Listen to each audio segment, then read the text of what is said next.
Bienvenidos a este nuevo video. Entonces, pues vamos a continuar con la capa de la infraestructura y luego vamos a mirar un poquito la capa de aplicación. Entonces, aquí vamos a crear un controlador. Entonces va a ser new Java class usuario controller. Una vez acá, pues vamos a indicarle que esta clase va a ser un controlador. En este caso, como estamos usando Spring Boot, perdón, pues es un REST controller. También vamos a colocarle un request mapping para colocar las rutas o la ruta en específico de este controlador. Y aquí le voy a colocar, pues, pequeño estándar que se maneja es indicar que esto es una API. Entonces sería /API /versión 1 y /usuario. Y luego voy a indicarle que requiere un constructor para poder inyectar el servicio o el caso de uso. Require ARS constructor. Entonces, ¿qué vamos a hacer? Pues tenemos un controlador que está en la infraestructura y la infraestructura va a hacer uso del dominio, en específico el caso de uso. Entonces pues vamos a inyectar ese caso de uso acá. Private final usuario use case.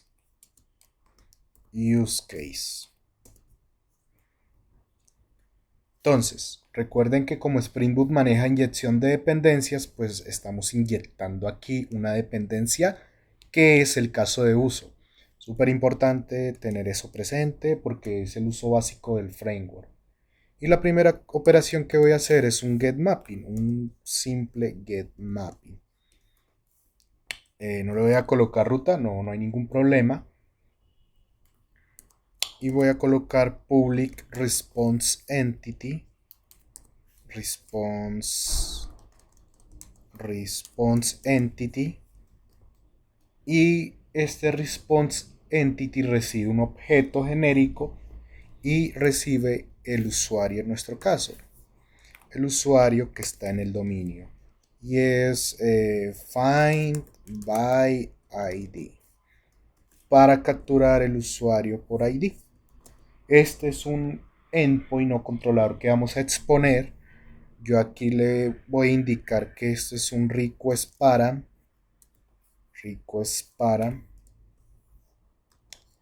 en donde recibe el ID del usuario a consultar. Bueno, yo aquí le puedo definir el nombre del parámetro que va a recibir, que va a ser el ID. Y aquí lo que vamos a hacer es retornar un usuario. Entonces, usuario igual a buscar por ID. Entonces, control espacio por ID. Y este usuario, pues yo voy a hacer una validación. Si el usuario .get identificador es diferente de null, significa que sí me lo retornó, sí me está encontrando el usuario que estoy buscando por el ID. Eso significa que voy a retornar un response entity en donde va a ser el usuario y el estado HTTP status de OK. Listo. Y en caso de que no lo haya encontrado, pues vamos a decirle que retorne un response entity en donde pues el usuario nulo, pero aquí un HTTP status .not found. Y con esto ya tendríamos como para ir haciendo. Entonces vamos a hacer una verificación y se van a dar cuenta de algo. Una vez que haya corrido, pues vamos a mirar qué pasó. En este caso está haciendo un error. ¿Por qué? Porque nos dice 0 parámetros del constructor en la clase del usuario controller requiere un bin de tipo usuario use case, tal y como esta vez. Pero no se puede encontrar ese bin. Recuerden, como Spring Boot maneja mucho la inyección de dependencias, el quinto principio Solid, de hecho, pues él nos dice que si vamos a hacer una inyección a la clase que estamos implementando, pues en esta clase debería haber una anotación llamada @service.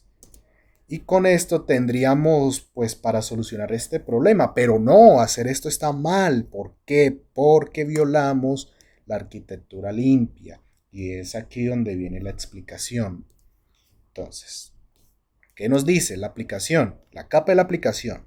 En este módulo es el más externo de la arquitectura. Es el encargado de ensamblar los distintos módulos, resolver las dependencias y crear los use cases, inyectando en estos instancias concretas de las dependencias declaradas. Además de iniciar la aplicación, esto lo vamos a omitir porque pues como este es un proyecto muy simple, lo ideal es que este main estuviera en la capa de la aplicación, pero pues está por fuera por motivos de, pues para que ustedes adquieran los conceptos. Entonces, ojo lo que nos dice, el módulo de la aplicación se encarga de que resolver las dependencias y crear los use cases, haciendo la inyección de las instancias concretas de las dependencias declaradas. Entonces, vamos a hacer una alternativa para que podamos hacer este @service sin necesidad de hacer el @service. ¿Por qué no podemos usar esta notación? Primero, porque ya estamos, digamos que, metiendo cosas que no es de propio lenguaje, como lo es Spring Boot. Miren que la notación viene de Spring Boot. Y segundo, porque el @service lo que hace es pues configurar la clase para que le indique al framework de que pues va a ser un bin vamos a declarar un bin de este tipo. Y pues eso no es responsabilidad de los casos de uso. ¿Por qué? Porque los casos de uso se encarga de manejar la lógica, no más allá de configuraciones. Entonces, ahí ya tienen la respuesta. Entonces, tenemos aquí una carpeta llamada application.config. Es aquí donde vamos a hacer esto. Vamos a declarar un usuario config, use case config. Y aquí vamos a anotar esto con @configuration. Podemos utilizar esta notación de Spring Boot en la capa de aplicación sin ningún problema porque pues hace parte de las capas más externas. Entonces pues no hay ningún problema. Y es aquí donde vamos a instanciar ese bin. ¿Cómo lo hacemos? Pues aquí vamos a colocar primero la notación @bin y luego vamos a generar una instancia de usuario use case, y este usuario use case va a recibir como parámetro que pues en este caso estamos usando un gateway para comunicarnos con la infraestructura, así que como este va a ser como el parámetro que va a ir en el constructor, ¿verdad? Entonces usuario gateway, el gateway retorna un new usuario use case con el parámetro del gateway. Y de esta forma ya delegamos la configuración y la instancia a esta clase que está en la capa de aplicación tal y como nos muestra la lectura. Y ya no hay necesidad de colocar este @service, ya lo podemos quitar. Y ya con esto, si nosotros iniciamos el proyecto, debería estar solucionado. Y ya con esto, pues ya tendríamos ya una muy buena parte del proyecto. Fíjense, ya no dio errores. ¿Por qué? Porque le delegamos a la capa de configuración, a la capa de aplicación, pues la instancia de esos casos de uso por medio del @bin. Y configurando con esta notación configuration, con este @bin, etc. Y listo. Mantenemos pues la lógica de negocio más intacta y más pura, ¿no? Y ya con eso pues ya tenemos la capa de la aplicación y en el próximo video ya se va a finalizar el proyecto y estará listo como ya todos los temitas que necesitamos para poder aplicar el plugin de arquitectura limpia. Qué pereza.